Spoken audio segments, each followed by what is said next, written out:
Welcome to the Louisiana Purchase Lewis and Clark Expedition Webquest, Part 1.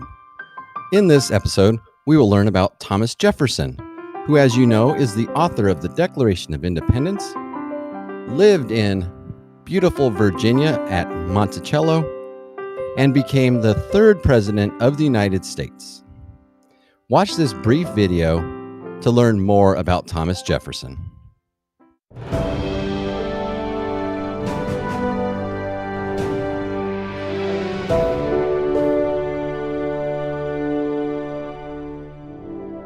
Thomas Jefferson's 1801 inauguration was the first to be hosted in the nation's new capital city, Washington, D.C. In his address to the American people, the new president sought to reconcile the nation's political differences.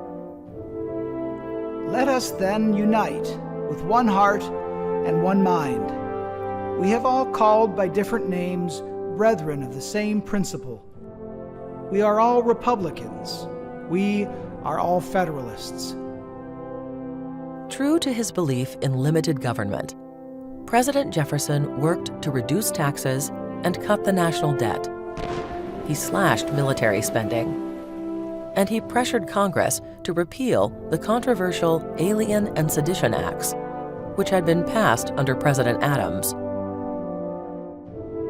Jefferson spurned the pomp and ceremony common during the Washington and Adams administrations.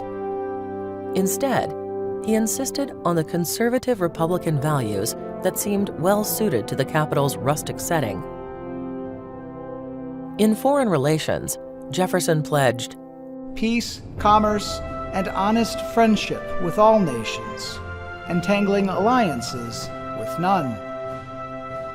But once in the White House, such pacifism gave way to the realities of protecting the nation's sovereignty and commerce.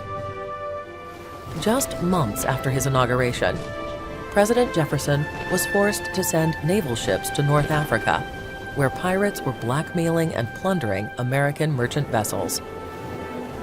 After 4 years of fighting, marked by swashbuckling adventures, the First Barbary War concluded in 1805, when the U.S. claimed victory and signed a peace treaty. While the nation's exploits in the Barbary Wars earned it respect from abroad, the greatest foreign policy achievement of the age came right at home.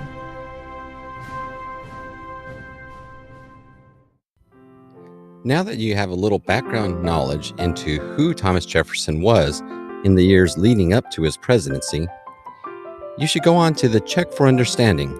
That's the blue button on the Webquest page. It's the one labeled C4U number 1, Check for Understanding. You may do that as many times as you need to. Try to get the best score possible.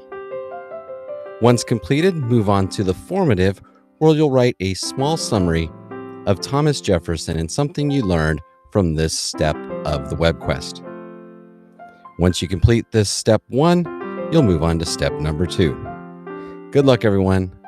We know you'll do well.